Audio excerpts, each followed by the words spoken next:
Hello, everyone. Welcome to the 21 Hats podcast. I'm your host, Loren Feldman. This week, we bring you another 21 Hats brainstorm. Alon Daniel, who started a small batch hummus business inspired by a memorable experience in Israel, is trying to figure out his best path to long-term viability. So far, he's been selling at farmers markets and direct to consumers, making all the hummus and all the deliveries himself. Since February, his sales have been growing between 5 and 10% a week, but his growth is constrained by his refusal to use preservatives, which adds flavor but limits the product's shelf life. So, how should he proceed? Should he sell to specialty markets and restaurants? Should he try to sell to Whole Foods? Should he open his own hummus restaurant or hummusia? Should he try to introduce his hummus to the uninitiated, or should he focus on connoisseurs? To help Alon think through his options, we convened a panel of 21 Hats brainstormers and recorded this podcast. It's brought to you by Newbridge Studios, which helps companies, creators, and causes connect their story to the bottom line. And by the way, if you have a challenge you'd like to put before a panel of business owners in our next brainstorm, shoot me an email, Loren@21hats.com.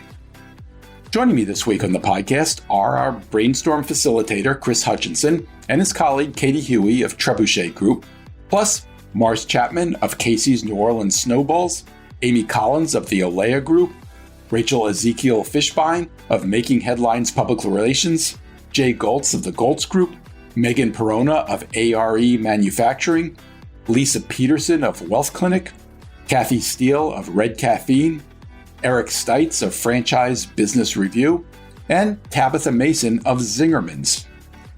The episode is titled, "The Product is Great. Is it a business?"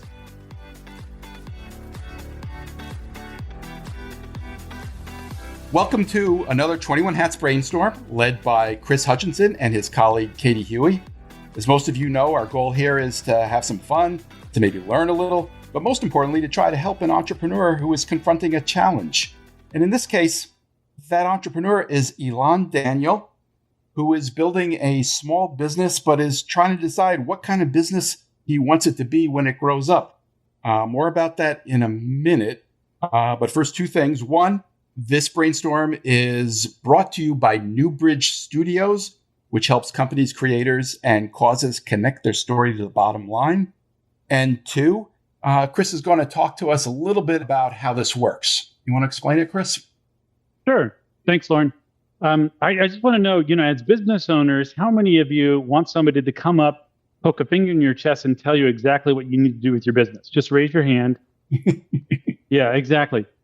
What we are here to do is to do some mutual learning. We're not here to teach Alon exactly what we know. We are going to have two parts to this. The first part's going to be we're going to ask questions to explore the thinking. Great questions start with what, how much, or how. How much are you looking for getting out of this business? What are you thinking about in terms of growth? How are you considering the challenges you're facing? We're asking these bigger questions, open-ended questions, so we're all learning together. After we get through that phase, then we'll focus down on what are the specific challenges that Alon wants some support with, and then we're going to deputize you all to do some solution thinking. Not here's the answer. It's going to be pieces, parts that he can put together to try to help support his thinking. Just want to let you know, I'll try to be pretty gentle, but you're not here to lay wisdom on him. You're here to learn with him and then share things that are pertinent when we get to the second phase. Okay, so Loren's going to start interviewing Alon and give us some, basically the food for thought here. And your job is to think of what kind of question could expand our understanding together. All right, go ahead, Loren. Food for thought. I like that, Chris. Yeah. I saw what you did there. Little hummus, food for thought. First of all, Alon, I want you to know that two of the people here, Mars Chapman and Megan Perona, went through this process themselves. And they came back. So it's possible to survive this. That's a good thing for you to know. Let's start by kind of setting the scene a little bit. You decided to start a business making and selling hummus. Why? Well, it all started on my honeymoon in Israel. I've always eaten hummus and, enjoyed it at home in the United States. But we went to Israel in a city called Akko. There's a hummusia, so it's a place that just sells hummus or hummus. And I remember we missed it a couple times because it's like this little hole in the wall. It's like one doorway, no windows. It's in the middle of a very busy old market with lots of smells and sounds. And there was a huge line. Line moved quite quickly. Two things on the menu: hummus or hummus, and hummus with ful, which is fava beans on top of hummus. So it's really just hummus. And they still ask you what you want. And I was like, obviously hummus. So we sat down, and they immediately bring some pickles and some pita, and the hummus is basically out right away because it's already done essentially. It's warm, it's soft, it's smooth. And I was, the whole experience was kind of a little bit jarring. But I remember taking my first bite and having this moment of, what is this? Where am I? What is happening? What have I been eating my entire life? It was basically world changing, kind of turned me upside down. So I came home and started eating my normal store-bought hummus again, and just could never. It's kind of that saying: once you eat cake, you can never go back to just eating bread every day. And so as a result, I started experimenting and trying to make my own hummus to emulate. Hummus Said was the place in Akko. I don't think I mentioned that. And I still to this day have not gotten anywhere close to Hummus Said because his hummus is legendary. But I've come as close as I can so far. But I started making it for myself, and I would bring it to parties, and I'd bring it to friends' house for Super Bowl things or whatever, and people would eat it and just be like, "This is amazing! This is so good! How do you do it?" Da, da, da. And before I knew it, I was selling it out of the house in Indiana. And if you know anything about Indiana, Indianapolis specifically, they struggle for ethnic foods. So my hummus was the closest to authentic Middle Eastern ethnic food that a lot of people had had. And so I started selling it out of the house and was very popular, selling out every week. But we ended up moving to Princeton, New Jersey, where I actually went to high school. And I decided to kind of kick it up a notch. But I got my, ServSafe certification. I started renting out a commissary, started selling at farmers markets. And we started actually the farmers market circuit in February. And this business has been growing pretty steadily ever since. And I'd say we're growing almost 5 to 10% per week, which is kind of incredible, having only started 2025 in February. But I'm trying to figure out at this point if I need to keep growing, and if I do, is there an exponential growth pattern happening that I need to find a different system to get me there? I have a lot of questions, and I've never gotten to this point, especially with food businesses. I have had other businesses, but this is unique to my experience. So, and I want to say also thank you, Lauren, for having me. And thank you, everyone, for being here to assist me as I look to grow the business and advance this business. That's great. Thank you. Alon, give us a sense of how far along you are. I mean, do you have employees? Are you doing this yourself? Where does that stand? So the vast majority of the cooking is me. I have expanded the menu beyond hummus. So one of the first things I added was pita, because without pita, if you don't have a right vehicle to deliver the hummus itself kind of loses a little something. And I've played with that a number of ways. And then I've also added srug. So as things have grown, I've had to kind of grow a little bit here and there. But I have 3 employees now, all part-time, super part-time, maybe 5 to 10 hours a week. And one person is helping me make pita, because pita can be very labor intensive with the rolling and hand forming. And then I have 2 people helping me at markets, especially on days when we're at 2 separate markets. So we went from 1 market every other week to 3 markets every week. So it's like really quickly evolving. Do you sell in other ways? You have a website, right? Individuals can order it as well, correct? Yeah, so I have a bit of a radius for people living within essentially 5 to 10 miles. I offer a delivery service. So because I finish making everything Thursday, Friday morning. So Friday afternoon before markets on Saturday, I'll deliver to a few people. So I have these sort of regular people, and I have people who subscribe. So every week, kind of like, every week you go to the grocery store, you get the same thing. So every week there are certain people I give the exact same order to on Friday afternoon. Do you feel as though there's anything holding you back at the moment?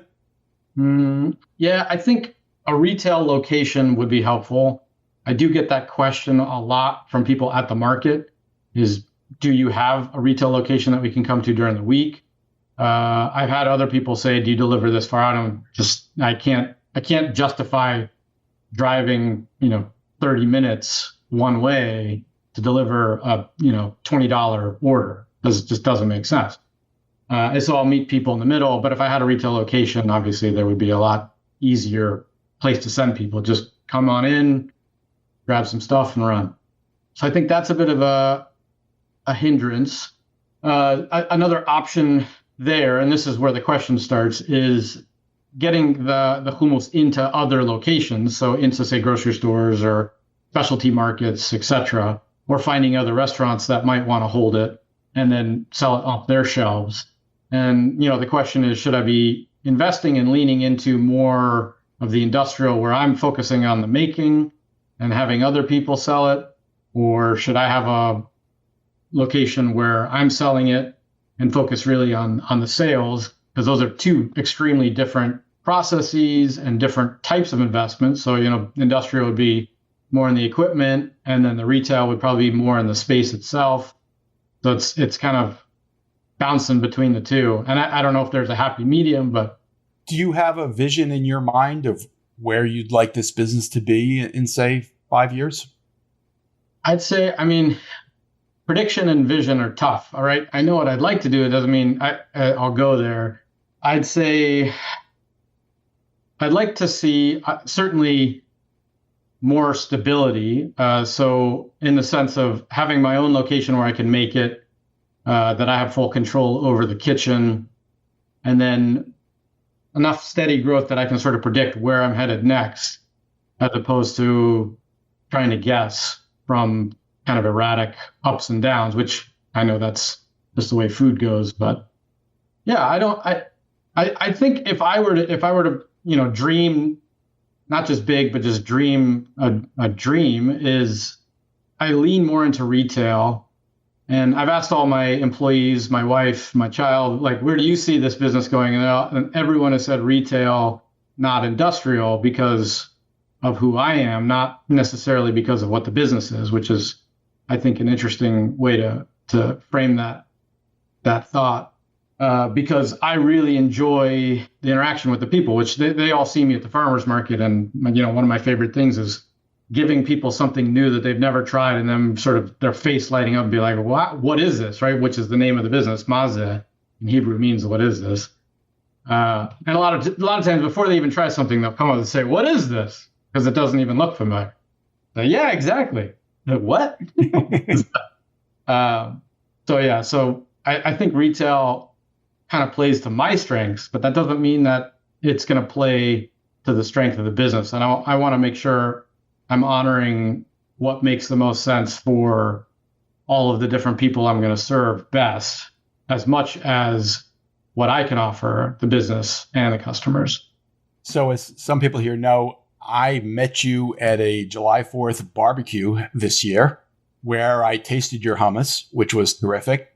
And I asked you about it, and you told me that one of the reasons it's as good as it is because it doesn't contain preservatives, like most store-bought hummus does. How do you think about that in terms of, you just talked about getting into more retail locations. How big of a hindrance do you imagine that to be if you continue to make it without preservatives?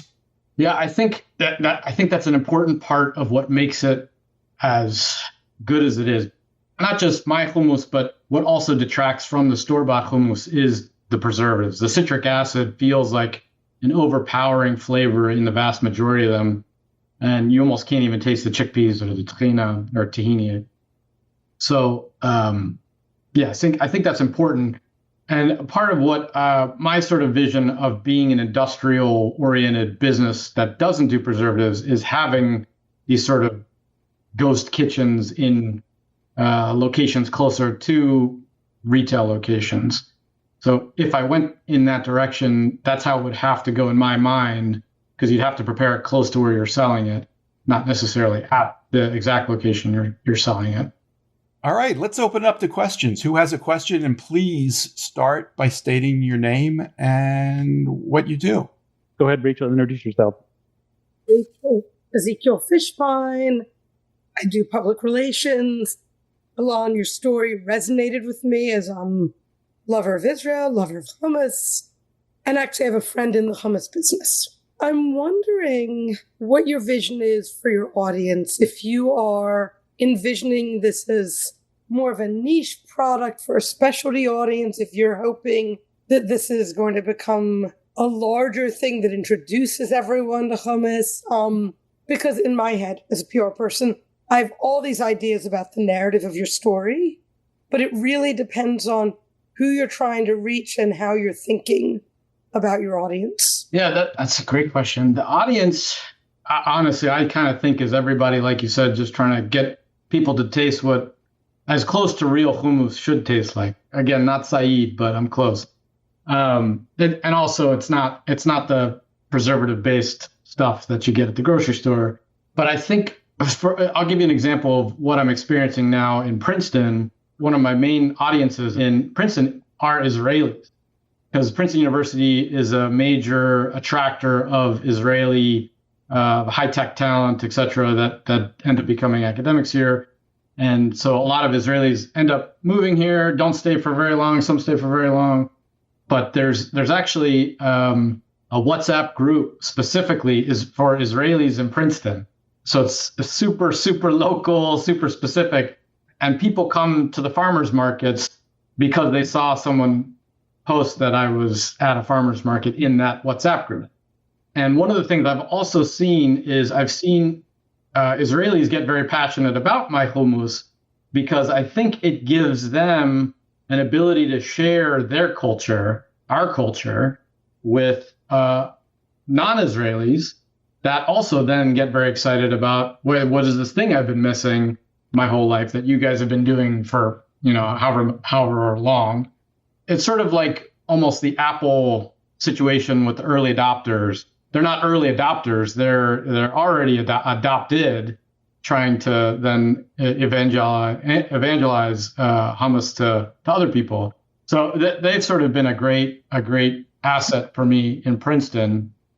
But then, of course, there's the local people who I interact with on a regular basis that are just interested in, the thing people have been talking about, like Lauren.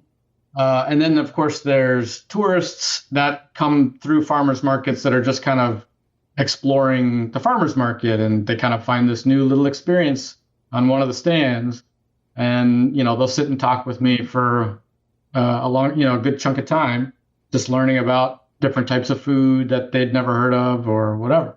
And then, of course, in Princeton, I think there's another audience that you don't necessarily get everywhere, and that's university students. I kind of almost see them as their own version of long-term tourists, right? They come, they stay for 4 years, they kind of experience a little bit of this town, but then focus on their focus area, but then a lot of times they're gone.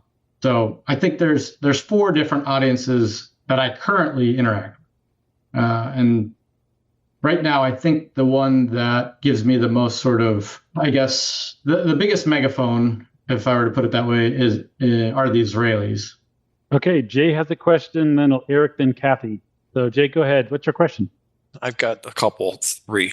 One, what kind of margins do you have? Could you sell to a store and leave enough room for markup that there'd be anything left? Have you done analysis on that?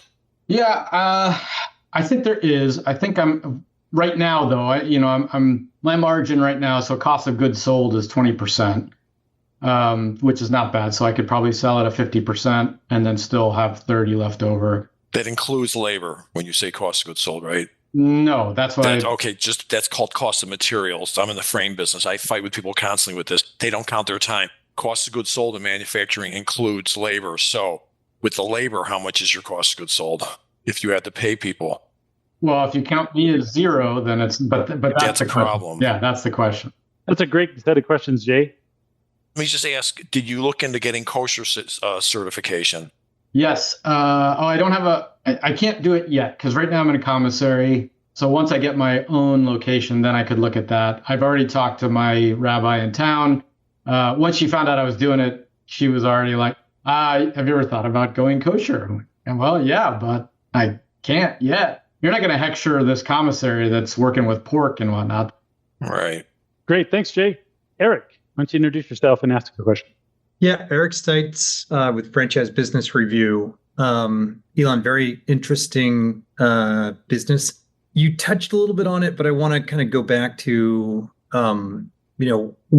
what you're looking for as far as, you talked about the sales side of the business, the marketing side of the business being very different from the, cooking and production side of the business.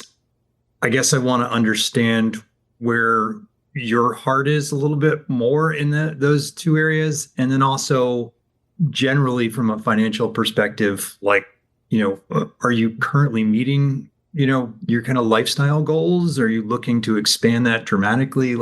What's that kind of personal drive, I guess, from the financial side outside of the specifics of the business? Those are great questions. And I haven't actually spent that much time. I'm spend so much time of my life being introspective about what I want from my life. All of that. This is one of those moments where I just said, I don't care what I want. Just go do it. Go do something and see what happens. And I never expected this to be as successful as it's been, quite honestly. But I started doing it because I enjoy it and I love it. And it just happened. Maybe that's part of the reason and part of the recipe for the success around it. But yeah, I actually I haven't thought much about what I really want from this other than the fact that I just wanted to do it, so I did it. And the thing I like most about it, I honestly, I don't think I could say one thing. I love so much about it. I love cooking. I've always loved cooking. That's part of the reason why I was told myself, hey, I'm going to make a life doing this.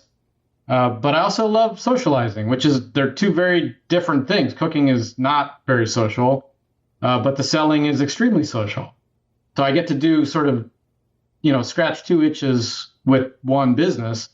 And then as far as your question around lifestyle goals, I am extremely lucky to have a wife in academia who works at NYU and is able to cover most of our bills. So I can do things like this. Yeah, so I'm not as concerned about exploding our net worth or anything of that nature. But at the moment, I'm enjoying it, and I want to continue to enjoy it, and I want it to grow to a point where it's not necessarily just a hobby that makes a bit of money, that maybe it is a contributor to our household income, but also something that can contribute to the community, something that can contribute to employees' lifestyles.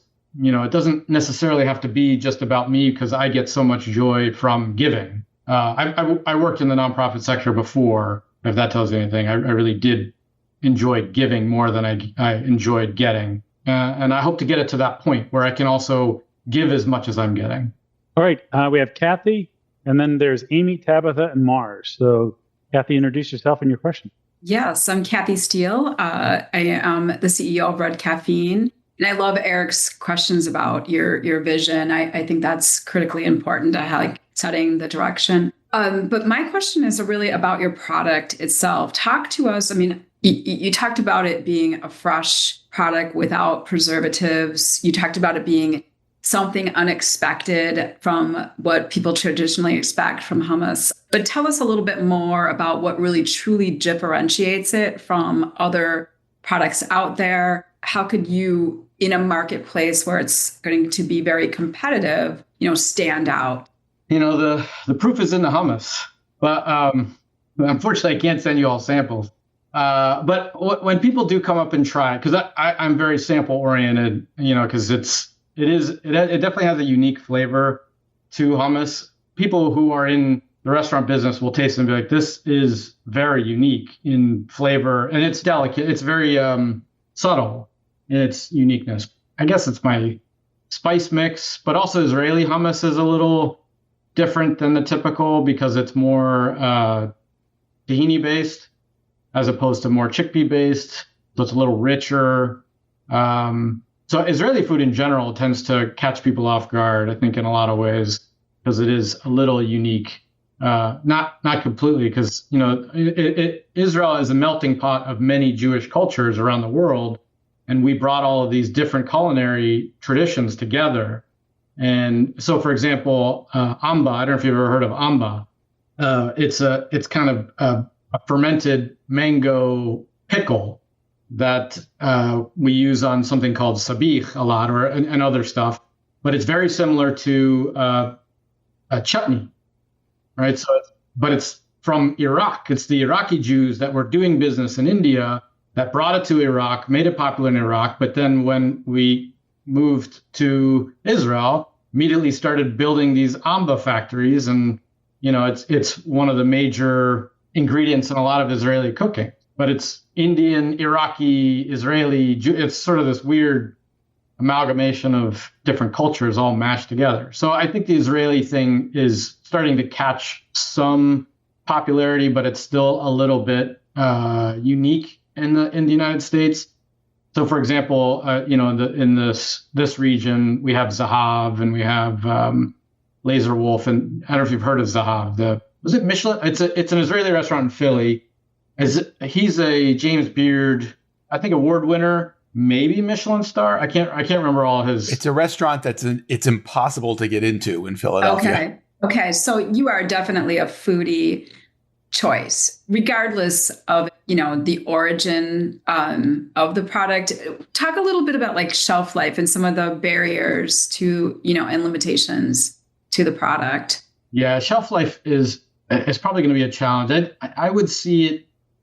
And these are great questions to sort of help me understand the viability of an industrial product.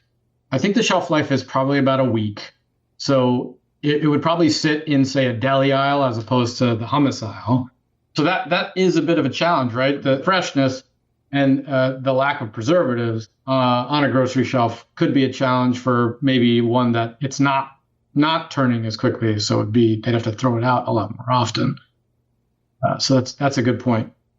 And would that also include some of the other products? I noticed that you had a lot of other products on the website, but you mentioned making homemade pita, which I also imagine has a bit of a shelf life as well. So the pita actually is freezable, because what I do, because I have to make it ready for farmers markets. And in my opinion, the shelf life of pita is actually 1 hour. Because it starts to go a little chewy after that.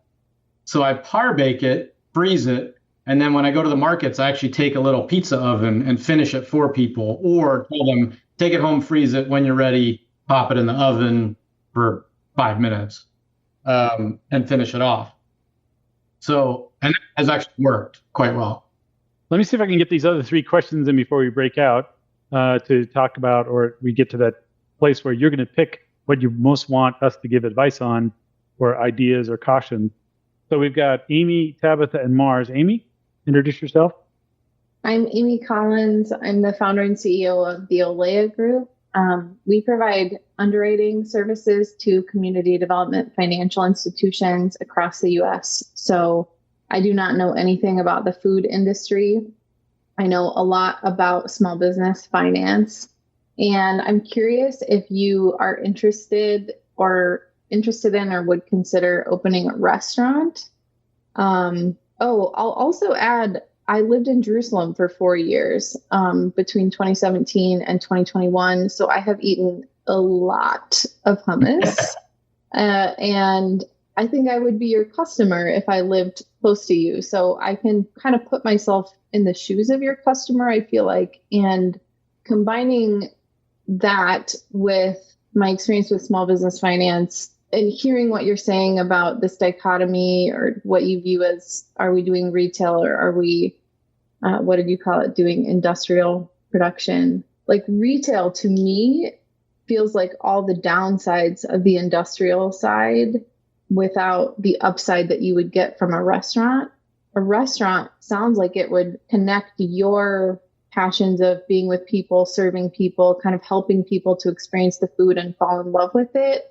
And I'm picturing if you had a restaurant, you could also sell, your product in containers to go, and that could be the retail. But I don't know, even being a lover of hummus, that I would drive to a retail location just to pick up that one grocery item.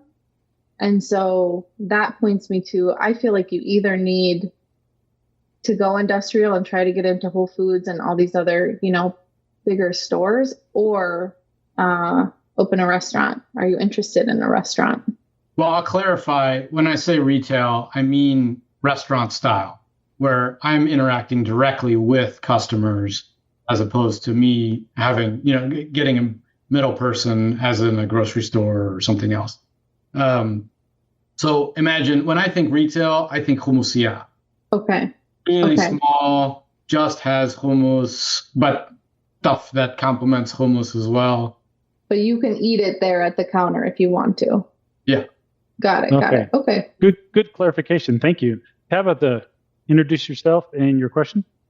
Hi, I'm Tabitha Mason. I own a Zingerman's business in Ann Arbor, Michigan, and my mouth is watering.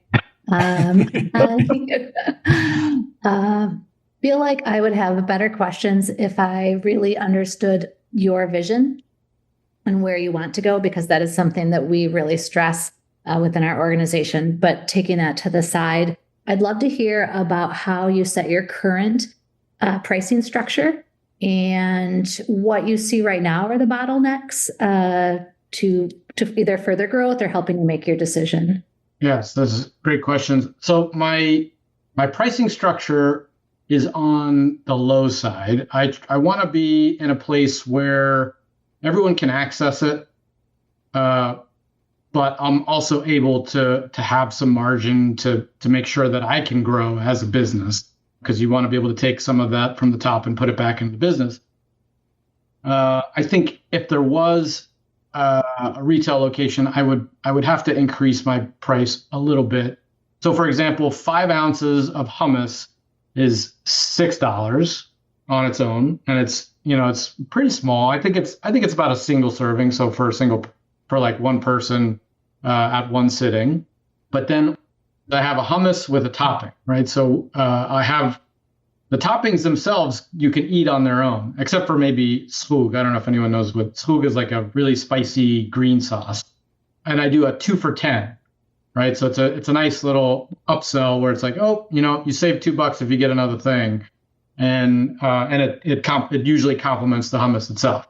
And in Israel, zhug a lot of times, very often goes with hummus. And honestly, that's the trifecta that I like: pita, hummus, and zhug.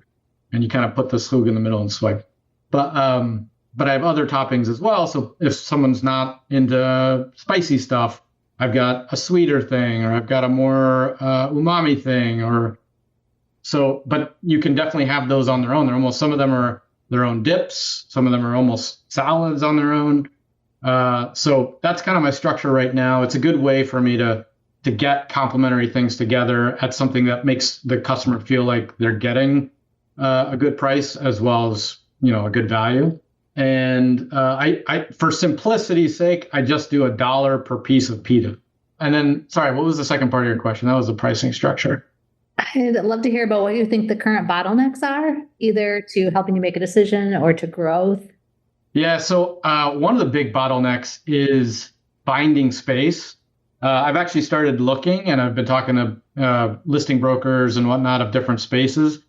And New Jersey is not an easy place to find real estate. I don't know if anyone's aware with the real estate market around here, the housing market alone, but most certainly the commercial space. And that's definitely been a bottleneck. I think another bottleneck would be the lack of having a space, because it's kind of hard to hire someone to sort of help exponentially grow the amount that I'm actually able to make, because the amount you can sell is dependent on how much you make, especially if you sell out every week. So I think space is a big component, and that's really the next step in my journey. And I think that's why I have that question in the back of my head all the time about, do I want to go restaurant retail or do I want to go industrial? Because it's about time to start looking. And do I need to get to a certain level of sales before I even look for a space, or am I at a point now that I can justify it? How do I even know?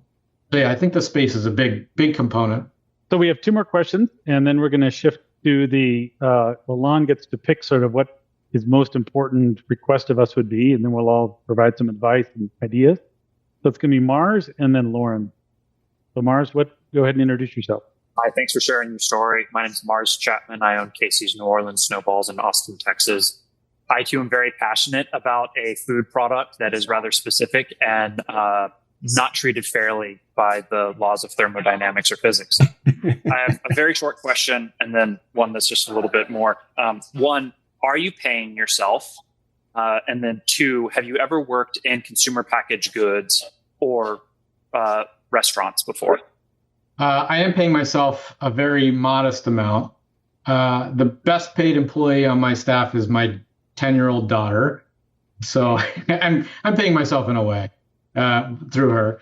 She's the best return on investment ever on this whole thing, because she's learning all kinds of skills she wouldn't otherwise get. And yes, I have definitely worked in the food industry before. I worked as a barista for a year. I worked in a restaurant as a server for 2 years, worked as a cashier in a restaurant. I worked as a bartender in London, which was a trip of itself for a year, because an American in a British bar was during a time when they were not real happy with the American political situation was very fun, because especially as they got later in the evening, as they drank more, they got a little more free on their views. So I got yelled at a few times. But yes, I've definitely. Actually, it's kind of interesting. I've spent most of my non sort of professional career working in the food industry and enjoying it, but then working towards a career that I didn't end up enjoying. And I find myself back here for, I think, good reason. And Amy, by the way, I worked in community development for the last 18 years. So yeah. I know community development well. So when you say CDFI, I was like, yep, I can speak your language for sure. Awesome. So we're going to have Lauren wrap it up before we shift gears. One last quick question, Alon. Have you thought much about how much risk you're willing to take to try to build this business? Would you be comfortable, for example, taking on an investor or a partner, or taking out a loan, using your home as collateral, all those fun things? Is that something you've thought about? How do I measure the different levels of risk? How would you measure the different levels of risk that I'd be willing to take?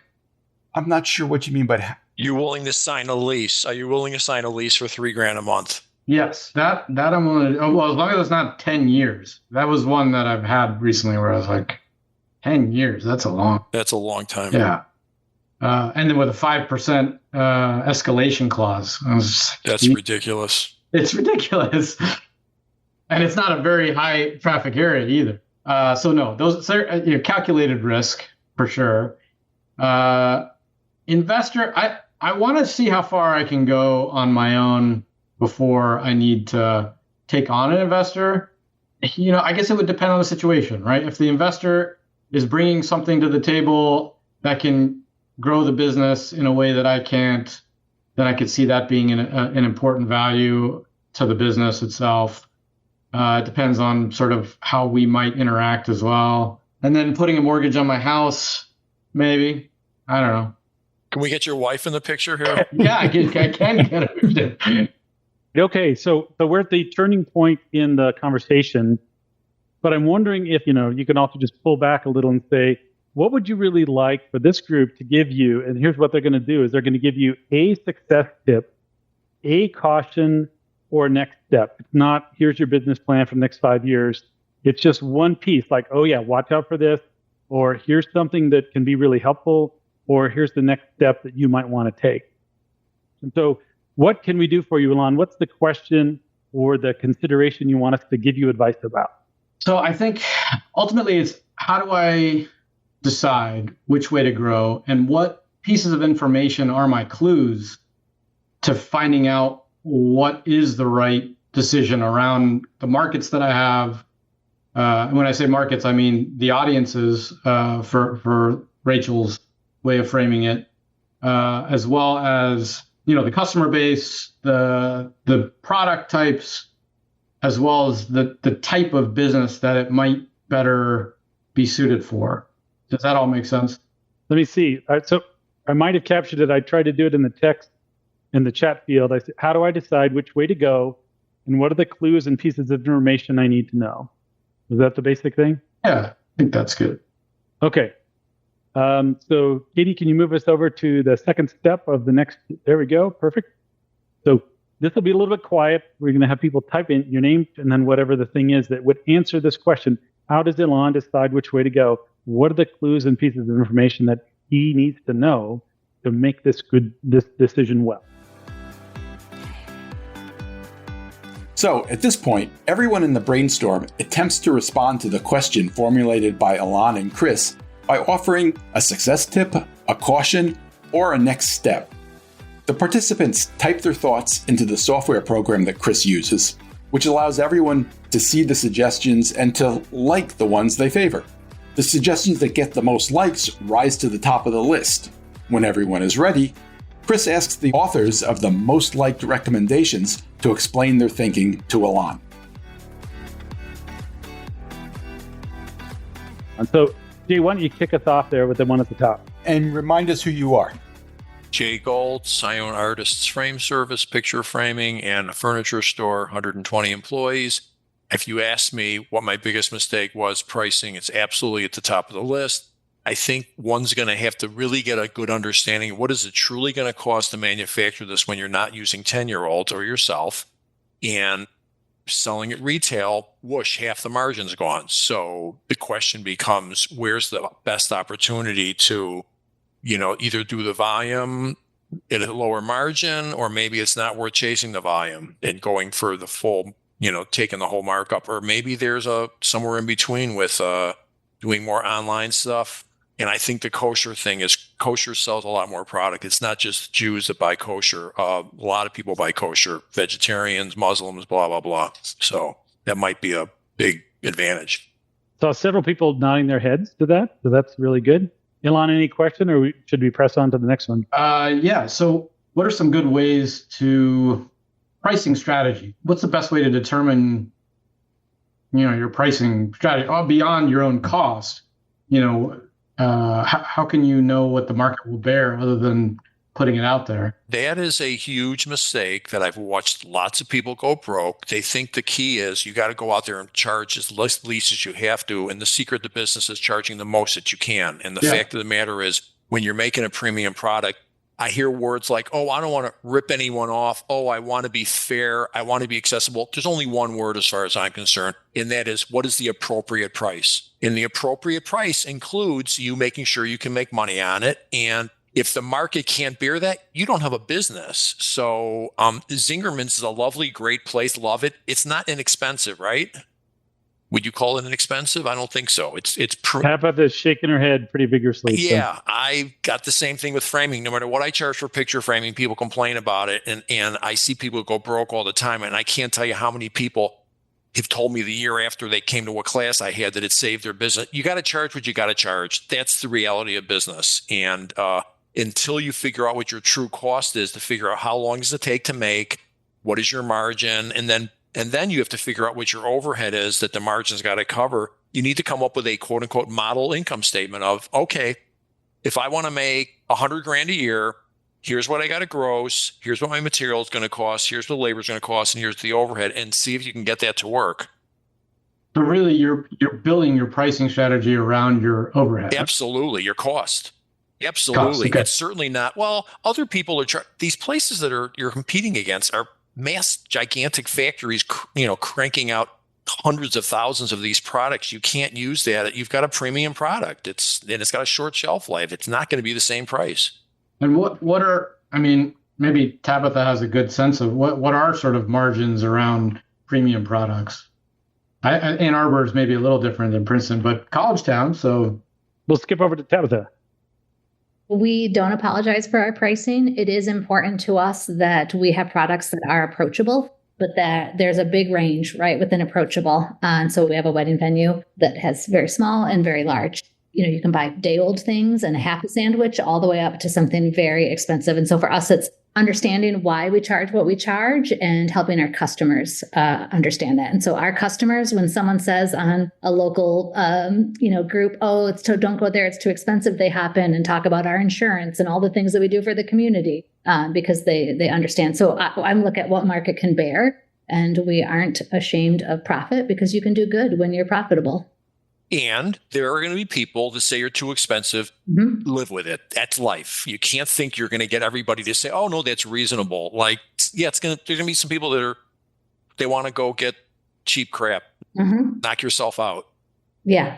I was just going to say, Mars Chapman, Casey's New Orleans Snowballs, something that might be helpful to think about is you're not competing with, I forget some of the big national hummus companies out there. You're not competing with them. You sell a boutique, fantastic, hyper local, made within the last 48 hours, freshly baked bread, served with love and heart right there from your hands to the customer's hands. You're not competing with them. You're competing with, like, I'm going to think of people who are doing like really bougie candy or flowers. You're competing with like a really special high-end experience. And so when you think of pricing, make sure also that you're comparing that component of it as well. Yes, it is hummus. Yes, you can get it from a national company for very cheap for an 8-ounce deli container. But I don't think that what that is and what you're making are anywhere. They aren't playing the same sport. So let's go to Amy real quick. I'm Amy Collins. My comment was to look for a pop-up opportunity, a place where you could open possibly a temporary restaurant for 30, 60, 90 days, which would allow you to do two things. First, see how it's received by the community. Maybe you get a lot more foot traffic, interest, and excitement than you think, or vice versa. And also kind of work out the kinks and see if you like it. I don't know what opportunities exist for that in Princeton. But I would imagine, especially being close to a college campus, that is a possibility, which is connected to my other comment, which was just to be extremely cautious about taking on overhead. I'm an entrepreneur, but I say I'm an accidental entrepreneur, and I'm extremely averse to risk, unlike most entrepreneurs. And so I would not assume that, it's going to work. We're going to make it work. You indicated some caution about signing a 10-year lease before. So I think you already have that baked in where, you're thinking about the overhead costs before jumping in feet first. Lauren, I'm wondering, we have 5-10 minutes left, max. How would you like to help us land this so that we can send off Elon with something really helpful? I think maybe we should ask Elon that question. Have you had a chance to scan the other comments, Elon? So it looked like there was a bit of, so again, back to this optimism, not to get too optimistic, be a little bit more cautious, a little bit more careful about that next step, which this has been extremely helpful. How will I know when it's time to take on the overhead? My advice is when you're busting at the seams, like when we cannot operate one more day in this facility, in this circumstance, in whatever it is. I don't know if that's good advice, but that's how I've grown my business so far. Got some nodding heads there, Amy. And I would just say that, I sell stuff for $5 to $7, $5 to $8 a piece. So it's a volume-based business. You know that you're ready to take the next step when you're consistently hitting a ceiling. Like if you triple production and you're still selling out and you just cannot meet demand. So Elon, what is your next step? What are you going to do with this information? Well, it sounds like I got to dig into my numbers a lot more. And I've got to add in the cost of labor, whether it's phantom labor or it's labor that we would have to add on to grow. Or have more children. That's the other option. Possible. I won't get into that. But yeah, so I got to dig in a little bit more. I've got my spreadsheet with like super detailed numbers, but I really haven't added in the labor. I haven't added in all the overhead and, sort of leveled it across all the different products. So I need to kind of really generalize all the expenses and figure out where I'm at. And it also sounds like I probably need to raise my prices. My prices aren't, because we were catching a happy medium. We weren't too high, we weren't too low. So maybe the way to grow is actually through pricing. You say you deliver to people's houses. What is that? How much does it cost? How much are you charging? The same as I do at the farmer's market. So it's, six for a small, but 2 for 10 and then 3 for 15. But I end up with $30 orders. Each order is about $30. And you charge for delivery? No. Because do you know anything else in this world that you can get delivered to your house for free? Half of them are my friends, so I just go and hang out with them. But it's a different ROI. Well, I want to thank everybody for. I mean, you can see this picture. Everybody's busting with intense energy to support Elon. Like, we want you to be successful. But I just really want to appreciate everybody's thoughtfulness and the questions you ask and the things you're offering. I think we've given Elon a great supportive environment for him to do his best thinking. Elon, you don't have to. Is there one last question or thing that you'd like to raise? I think this has been extremely helpful for somebody who's starting out in a world that they haven't really had their focus on for most of their career. This is very helpful and just gives me a new perspective and way to look at what I've been working on for the past 6 months, day in, day out, pretty much 24 hours a day, because you dream about these things too. But so having this wealth of knowledge, this diverse group of people with different perspectives, different businesses, and different ways that they've grown and different ways that they've run their businesses come and help me sort of put it all together to help me sort of figure out where my next move is and what I could be doing better is invaluable. All right. Thank you, everyone, especially Elon, but also Chris Hutchinson and Katie Huey from Trebuchet, and our sponsor, Newbridge Studios. And of course, all of you who pitched it. One thing before you go. Everything we do at 21 Hats is created by entrepreneurs for entrepreneurs to help us all learn together. If you get something out of listening to these podcast episodes, consider joining the conversation. You can do that by joining the 21 Hats Sounding Board, a Slack channel where you can tap the wisdom of a very smart crowd, or by becoming a founding member and joining our monthly Zoom forum, where you can be part of conversations much like the ones we have on the podcast. You can sign up for both by subscribing to the Morning Report. If you have any questions, you can email me at lauren@21hats.com. And if you get something out of this podcast or out of the Morning Report, please tell a friend, tell an enemy, tell every business owner you know. Your word of mouth, owner to owner, will always be the most effective way to build this community for all of us. Thank you. It means a lot. This episode was produced by another entrepreneur, Jess Stuberon, founder of Blank Word Productions. Thanks for listening, everyone.